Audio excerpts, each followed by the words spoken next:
All right, welcome to Formative Assessment 8.1. The first question is always going to be a tangential relationship, right? And these tangential relationships are what the arc length is angle times r, and the tangential distance then is angle times r, tangential velocity is omega r, tangential acceleration is alpha r. So you basically just take the angular quantity, this is angular acceleration, multiply by the radius, and you get tangential acceleration, the linear acceleration at the edge of the wheel, right?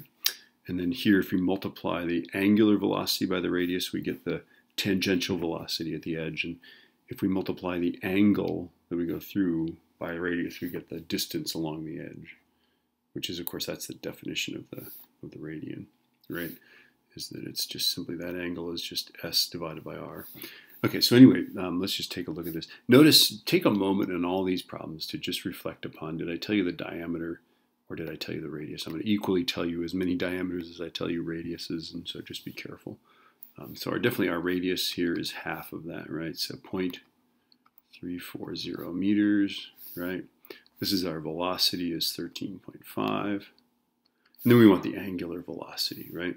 Okay, so let's figure that out. I think we're going to use this guy, right? So 13.5 meters per second is angular velocity times 0.34.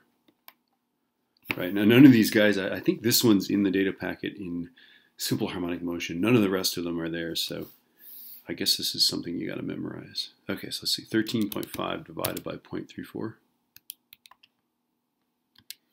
Strangely, I typed 0.37, but that's okay. Okay, I'm getting 39.706.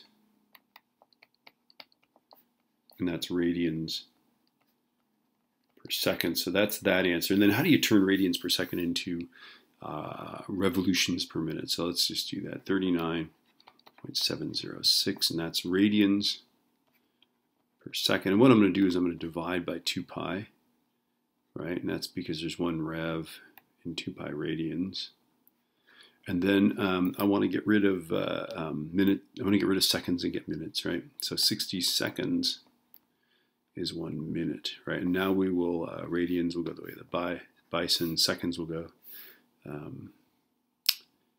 the way of the dodo bird or something like that, right? And this is getting sad now. Right? And we end up with revolutions per minute, right? So divide by 2 pi, that gives you revolutions per second. Multiply by 60, and that would give you how many in a minute, right? That should make sense. So let's go times 60 divided by, when you divide by 2 pi, remember to divide by parentheses, 2 pi, end parentheses, or use the fraction. Don't do this. Don't go divided by 2 pi, because that will divide by 2, but then multiply by pi. Parentheses are obligatory, unless you make a fraction of it. Okay, so let's see. So that times 60 divided by parentheses, 2 times pi, end parentheses. 379.16 RPM. Ta-da. You know, I do not believe that I'm going to make you do the unit conversion on the summative assessments, but I just thought we'd do it here.